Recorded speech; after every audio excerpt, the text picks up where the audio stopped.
Hey guys, may buntag sa tanan. Today is Wednesday and deliver sayo pa ako nag-deliver og parcel kay ang ako ang rider si Colem, nahilantan 2 days na.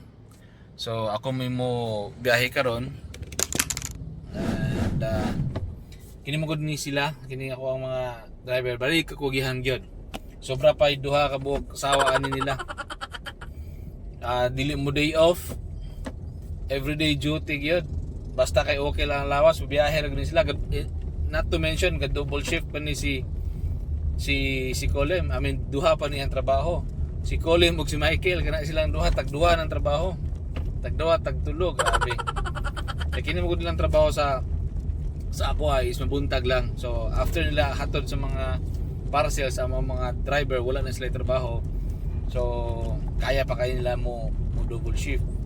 Si Colem, gikan sa trabaho niya sa hub, pag out niya na, magtrabaho po na siya diretso sa amoa para mo makatod og mga parcel. So grabe kay kakugihan gyud. Actually walay problema anang kugihan ta.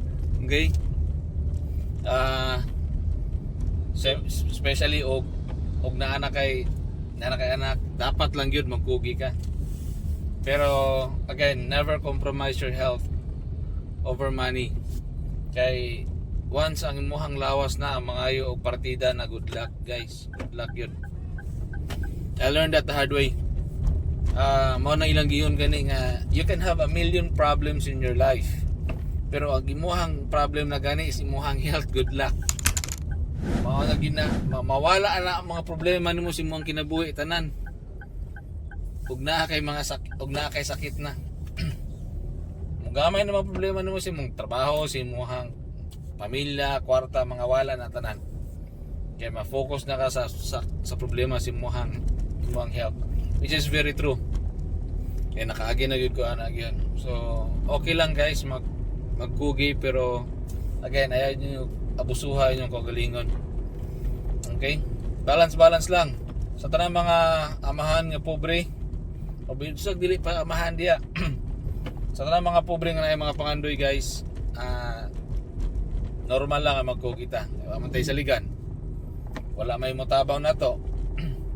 Pero again, ayan nyo i-compromise yung kagalingan ninyo ang health yun. Balance lang. Saktong tulog, saktong kaon. Ayaw po sobra og kaon, okay? Para na ako nga ni dako na pag-ayag yan. So, mao na ako ang i-adjust. Actually, gahapon, ako lang i-share ninyo, no? Gahapon nagpa-general check-up mi sa akong asawa. And nakitang mga fatty liver sa ako, pina-IC sa ako ang abdominal. Pero niya na ang doktor nga dili na daw mag-worry kay murag naana ko na bata pa ko, so dili na siya katong murag pareha sa sis nga uban nga mudako gidayon. Ako daw is murag dala na sa akong pagkabata, so wala sa ko no worry kay wala ang pukoy gipamati. Pero kana lang, adjust lang gid mi sa kaon ani kay lisod na. Okay?